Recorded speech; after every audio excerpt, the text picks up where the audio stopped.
Hey guys, this is Grant, and this is something a little bit different that we're doing. You've been used to getting our devotionals at the church, but today I wanted to interview a few people that I think could give us some really good information and help, particularly as a lot of us are at home with our children, or at the very least at home by ourselves, and they may be able to help us as far as some things that we can do as far as teaching our kids and interacting with them and taking care of them spiritually, is also taking care of ourselves. So the two people that I'm going to talk to today are Karen Wood and Paige Pope. They're two good friends of mine. I know them from spiritual direction. Paige and I went through year 2 of spiritual direction together, and Karen and I actually co-facilitate with Chris Miller the year 2 spiritual direction cohort in Nashville. We meet at their home.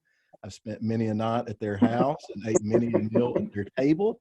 And just two people that I think a lot of. So I'm going to take just a second and turn it over to them and let them introduce themselves a little bit further. So we'll start with you, Karen. Thank you, Grant. What an honor to be here with you and your people. It's very kind. I think you wanted us to talk about ourselves personally for a minute. So I'll just say I'm a wife. 40 years this year, and I have 2 grown sons, and I have 5 grandchildren ranging from ages 10 down to 8 weeks this week. That's one of my painful places right now because I don't get to see that baby girl, and it's very hard. Educationally speaking, my bachelor degree was in education. And then my master's degree is in Christian practices.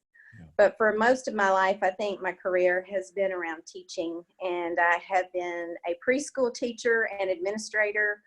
I've been a middle school English teacher. I've been a high school Bible and English teacher. And then later in life, I got very interested in spiritual formation and spiritual direction. And I worked as the director of spiritual formation, which is the kind of person that oversees several things according to curriculum and all kinds of things Bible department wise for Lipscomb Academy. And then I switched from that over into working with you and training spiritual directors for the Institute for Christian Spirituality at Lipscomb Academy. And Paige works with me in that as well. So that's been a lovely journey.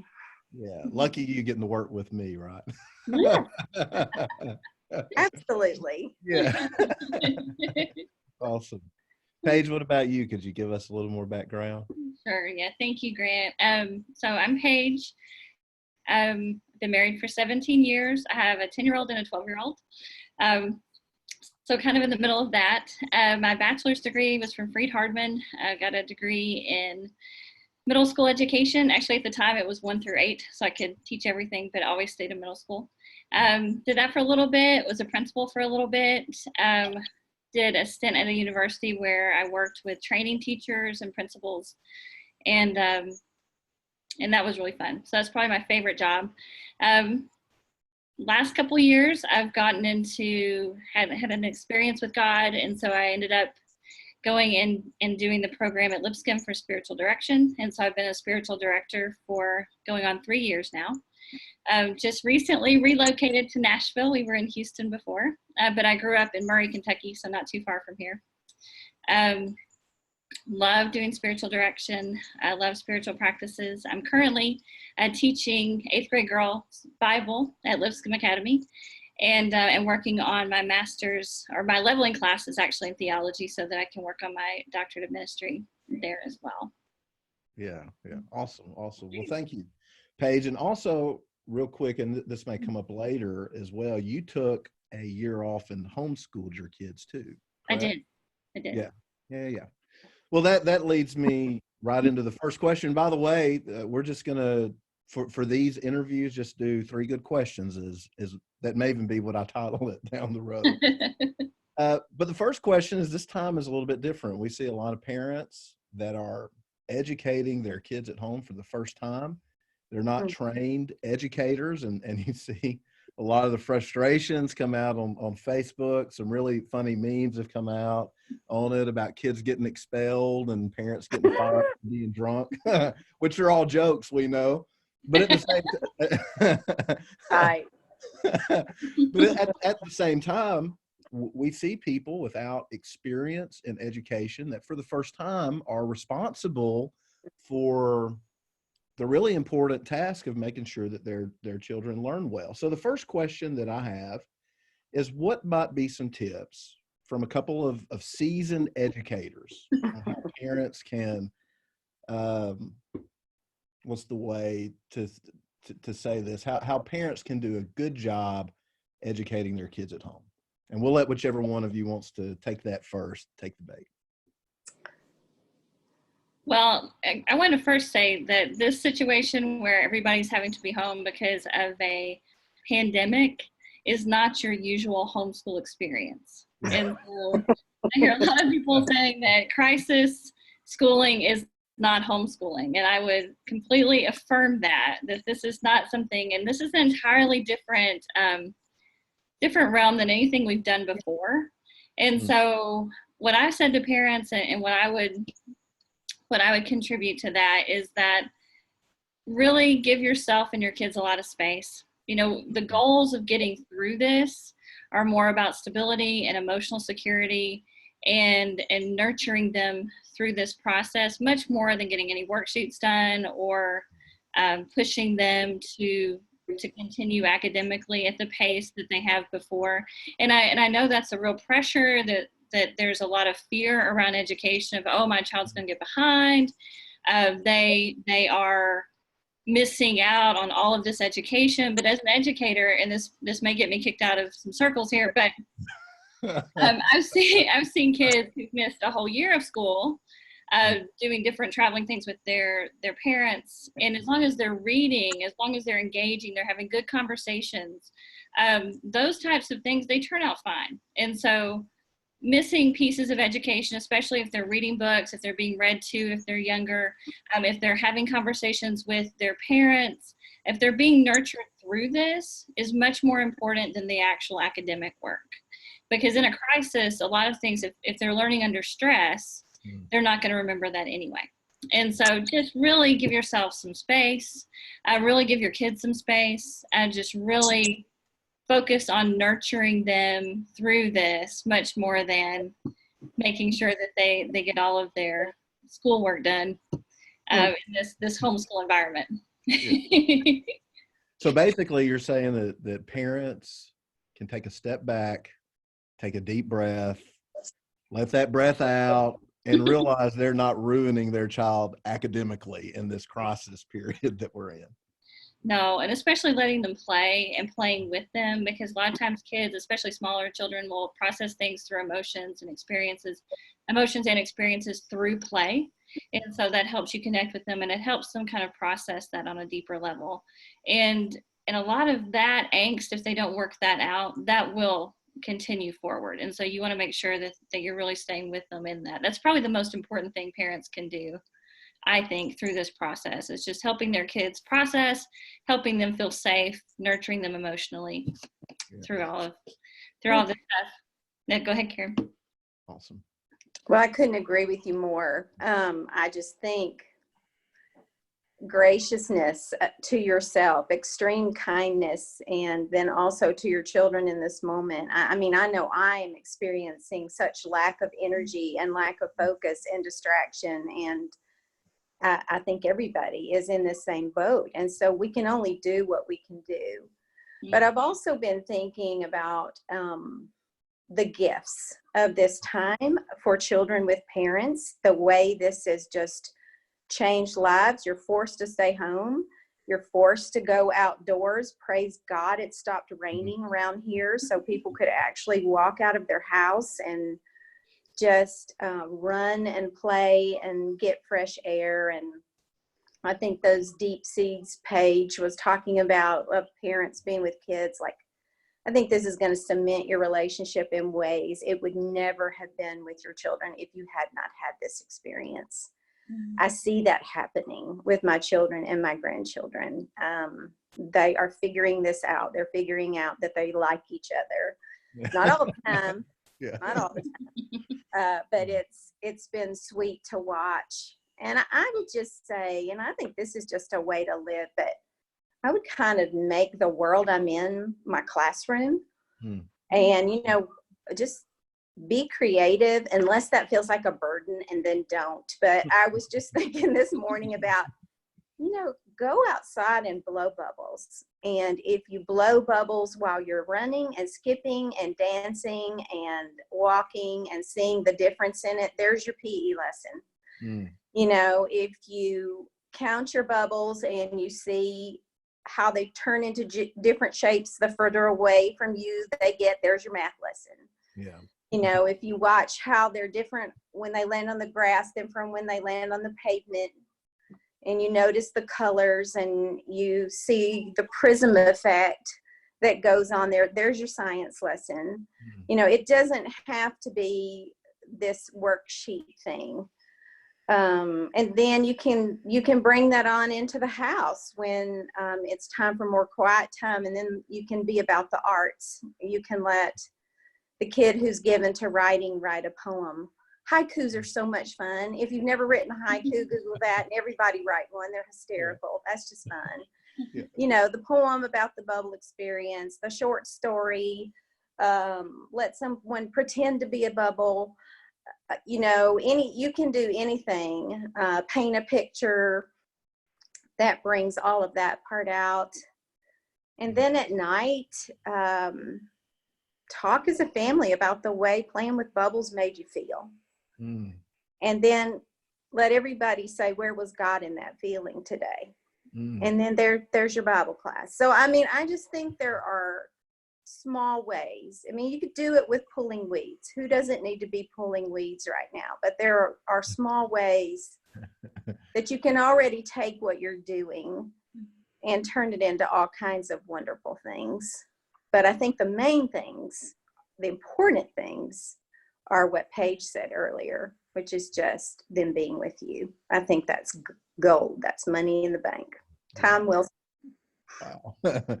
Well, and two things that I picked up from that, and you correct me if I get these wrong, but number one, pick up on these hidden gifts that we have in this time, because that's one of the things we've really been trying to express to our folks here, is that there is gifts to this time period that we're having if we'll be aware and available to them. And then the second thing is to just do life together and bring your education experience into how you're experiencing life together as a family. Yeah. Awesome. Thank you, Karen. Hey, All right, question. Okay. Oh, go ahead, Paige. Go ahead. Sorry. Okay, I just want to add one thing into of being really cognizant of the news and then your conversation about the virus. Because just in our own experience, that was something that's brought home with me of like my 12-year-old was asking me questions and I was responding to him in what I felt like was very rational, a very thorough manner that would like quell his fears and, you know, explain like the whole process of, you know, you don't have immunity to this, but, you know, most people don't get sick, and understanding that with kids, everything that we feel from watching the news is amplified by about 100 for them. And so they feel things much heavier than we do. And so after I was explaining this out so well to my 12-year-old, and I said, so does that help you understand that? And he looked at me and he said, yeah. He said, we're all going to die. And I was like, okay. No. So let me go back and try to fix that. And so just being aware of with our kids that, you know, conversations that are just easy for us to have, that they're helping us kind of manage our anxieties, sometimes are misinterpreted by kids and it can add to their anxiety. So just an awareness of that kind of when you're going through your day with the news and with your conversations. Yeah. Thank you, Paige. So be cognizant of the fact that what it's us might be hitting them differently. And even it may be increasing their anxiety and they may see it in a way as, I don't know, maybe even more doomsday than we do if we're not careful about the way we express it in front of them. Okay, cool. Well, that kind of leads me, not that in particular, but other things that you guys have said leads me into the second question. Something that to me seems like it's been left out of a lot of this talk as we've talked about educating our kids. Our kids have been away from church and they've been away from Bible class and Sunday school for a long time. And I think that there's kind of two elements to that. Number one is that they're not having those experiences at church and in Bible class. And if we don't pay attention to that, then if we're not careful, that they won't be taken well care of spiritually. So that's one. But then two, I look at this also as an opportunity, because I think too often we have pushed our spiritual responsibilities as parents onto the church. And so to me, this is an opportunity for families to reclaim that spirituality and their role as spiritual leaders in shaping their children in their own homes. So the question I have for you, both as educators and also as spiritual directors and as parents, what are some spiritual practices that parents can incorporate into their family life with their children during this time that we're all separated from each other?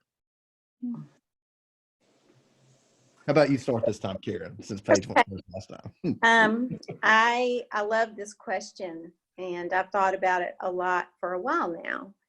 And I just think I'm going to pull that same thing I just said forward. I love the as you go mentality and the things that you're already doing, whether you're cooking supper together or you're playing outside or reading a book together, that whatever you're doing, you can ask God questions about that thing. I don't think it ever works to make the teaching of spirituality an add-on or one more thing to do. Yeah. I think it just needs to integrate and flow and just be part of the conversation all of the time. So I would just look for little opportunities, just maybe say a prayer for God to open your eyes to those so that you see them along the way as you go.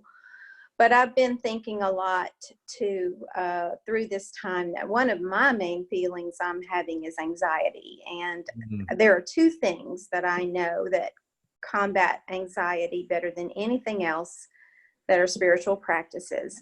And one of those is deep breathing.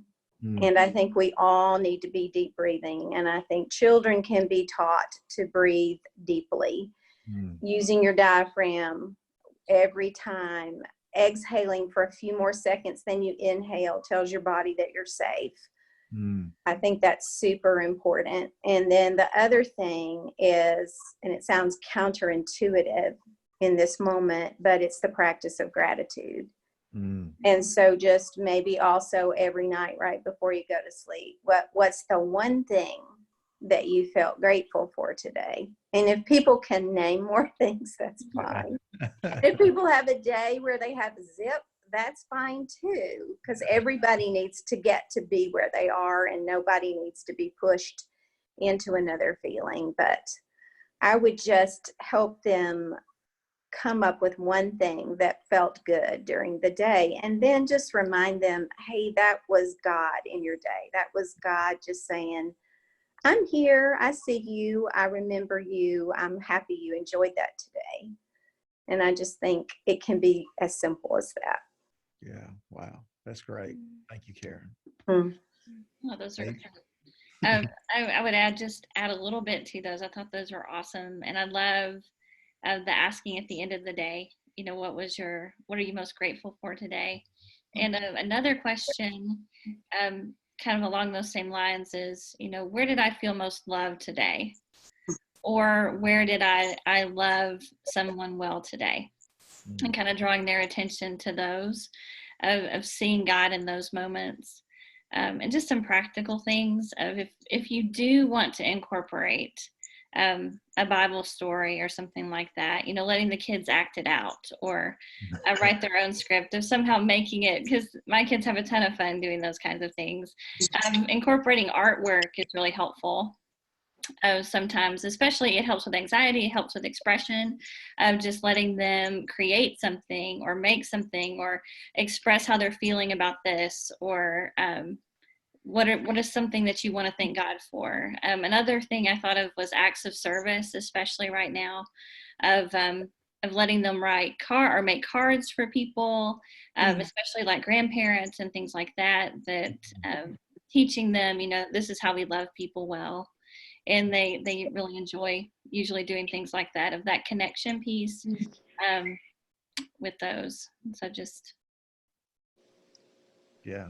Well, that's great. And particularly as a child, a parent of two children that experience different levels of anxiety, I never thought about teaching deep breathing to them. I can see how that would be really, really helpful. So thank you both. That's really good information. And I think too, we're noticing a little bit of a theme of kind of integrating both our education and our spirituality, our spiritual training into the way that we do life together, which I think is the healthiest way to approach spirituality in general, and is a healthy theology of life too. Final question. We've talked about the kids a lot and what we can do for them, but we also know that we have a lot of parents that are at home a lot. We have some of our parents that are also essential workers.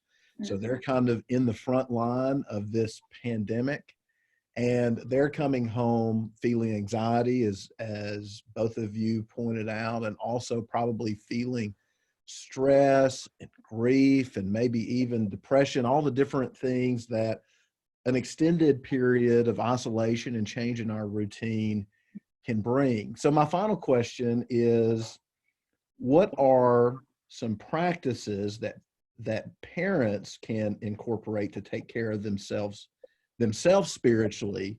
And maybe what are some things that have been helpful for you during this time of isolation? That's a cheat question. That's two questions, but we're only counting it as one. Well, I think first and foremost is self-care. You can't pour from an empty cup. And I think noticing how you feel, paying attention to your feelings and your emotions, if you have a short fuse, which I think a lot of us do during this time, that everybody's schedule's been disrupted, you're having to do things you don't normally do. And so a lot of that comes out, I think, sometimes maybe in anger. It may come out in just being a little cranky. And so noticing those things about yourself, and then tending to yourself to either give yourself space, make sure that you're getting enough rest, make sure you're eating good foods, make sure that you're getting some alone time so that you can process, so that you can have time to pray, you can have time to fill yourself up, so that you can pour out to your family. I know sometimes we're not very good at that in the church, that, we're always like pouring into others, and we're always like, well, I've got to take care of everybody else. And to do that well, you really have to take care of yourself first with that. And so I was thinking through, just go outside, make sure you're getting movement, and pay attention to those things in yourself, because that really does help how you take care of other people. Yeah. Awesome. Thank you, Paige. Thank you. What about you, Karen? Grant, I again agree completely with my friend Paige. And I think we need to let ourselves off the hook a little bit about everything, and just know that God is with us and God is pleased with all that we're doing. I think it would be lovely to find some ways to bask in God's pleasure. And I think that's going to be different for every single person. I know for me, what is helping me right now is that I need to just sit with Jesus. I imagine myself sitting somewhere with him. For some reason, we're usually at the beach, but I must admit, really want to go there. But I just imagine myself there with him. And then I am so honest. I don't hold anything back. And some days I'm not even very nice, but I say anything I need to say. And then I sit and listen to what he has to say back to me. And then sometimes I just rest my head on his shoulder. And some days I can only rest my head on his shoulder. That's what's good for me. But I will tell you, I have a son who's a doctor at Vanderbilt University in a very high risk part of the hospital. And I asked him the other day what he was doing take care of himself. And I asked him if he could envision Jesus with him. And he got big tears in his eyes. And he said, "No, Mom, I can't see Jesus anywhere. I can't envision anything about him right now." And I said, "Well, you got to do something." You do. You hear the mom pressure in that. You got to do something, please, son, to take care of yourself, because he's at the hospital around the clock. I said, "What is helping? What brings you life? What brings you joy?"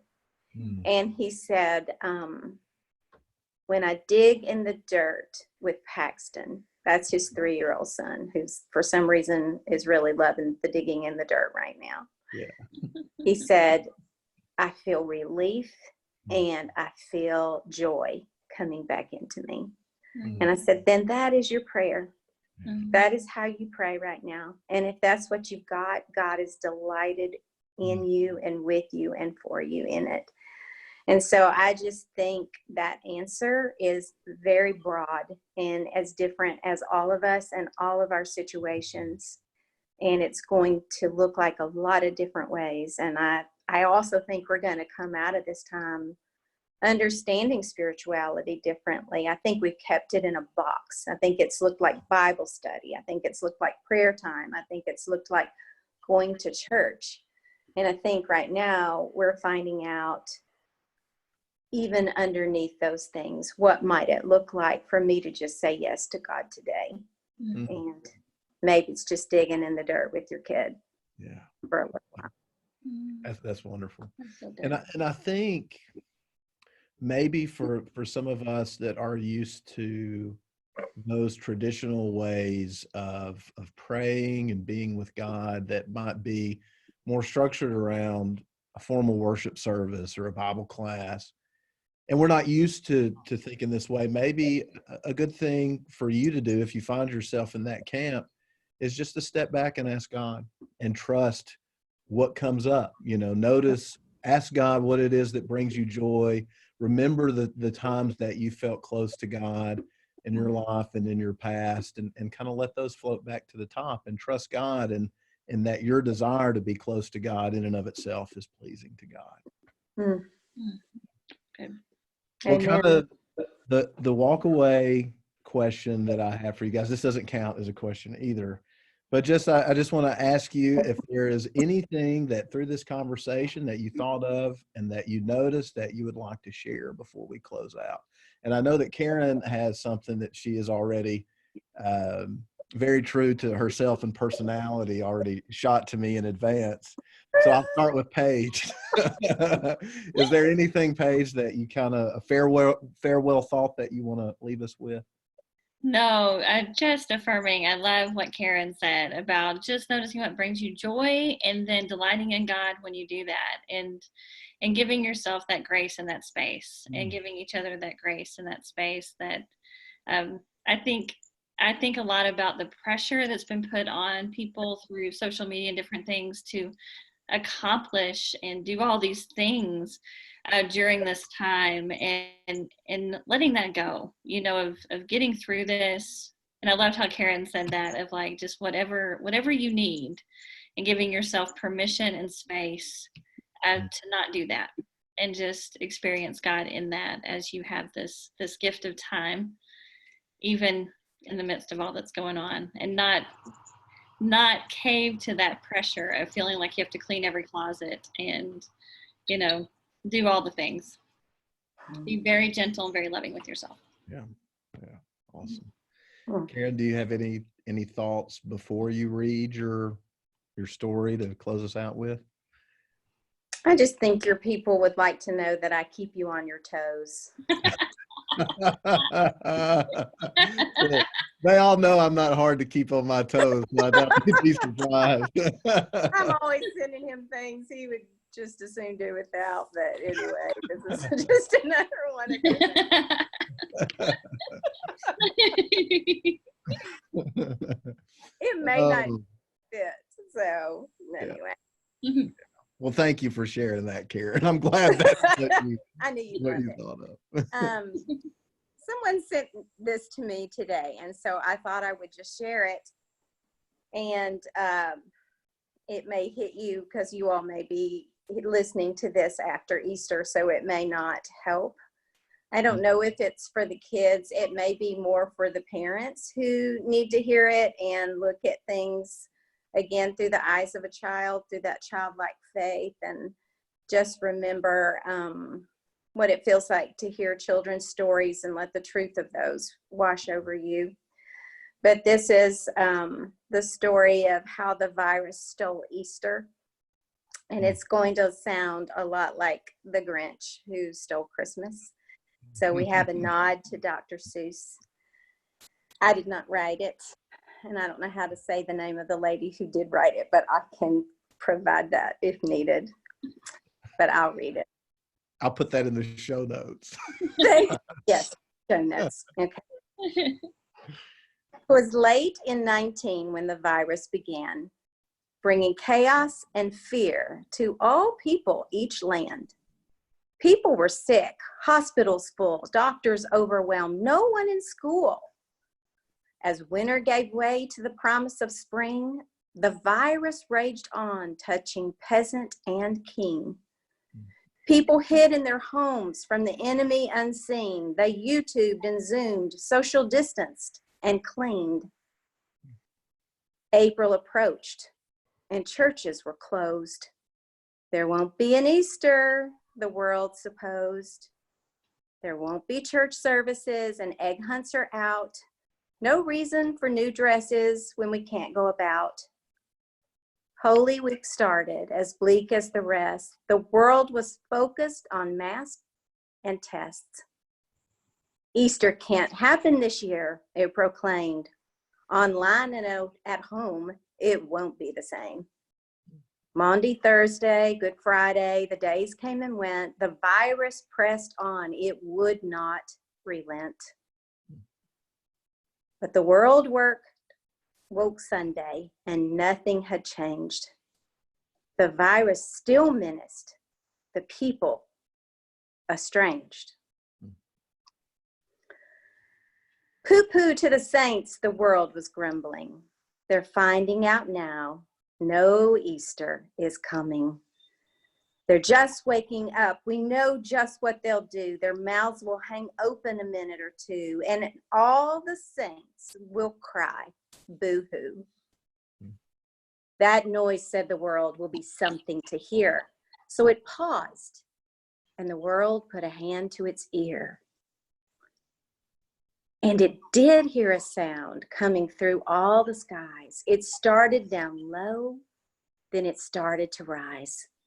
But the sound wasn't depressed. Why, this sound was triumphant. It couldn't be so, but it grew in abundance. The world stared around, popping its eyes. Then it shook. What it saw was a shocking surprise. Every saint in every nation, the tall and the small, was celebrating Jesus in spite of it all. It hadn't stopped Easter from coming. It came somehow or the other. It came just the same. And the world, with its life quite stuck in quarantine, stood puzzling and puzzling. Just how can it be? It came without bonnets. It came without bunnies. It came without egg hunts, cantatas, or money. Then the world thought of something it hadn't before. Maybe Easter, it thought, doesn't come from a store. Maybe Easter, perhaps, means a little bit more. And what happened then? Well, the story's not done. What will you do? Will you share with that one or two or more people needing hope in this night? Will you share the source of your life in this fight? The churches are empty, but so is the tomb. And Jesus is victor over death, doom, and gloom. So this year at Easter, let this be our prayer. As the virus still rages all around, everywhere, may the world see hope when it looks at God's people. May the world see the church is not a building or steeple. May the world find faith in Jesus' death and resurrection. May the world find joy in a time of dejection. May 2020 be known as the year of survival. But not only that, let it start a revival. Wow. Thank you so much for that, Karen. I think of listening for those sounds of little triumphs. It's a really beautiful way to end this. Well, I just want to thank you so much for your time today, for talking with me and for sharing. I know that I feel like I learned a lot. And so I know that our folks at home will learn a lot too. So thank you for being my friends and my teachers and my leaders on so many levels. And I just appreciate this time with you today. Thank you, Grant. Thank you, Grant. God bless y'all.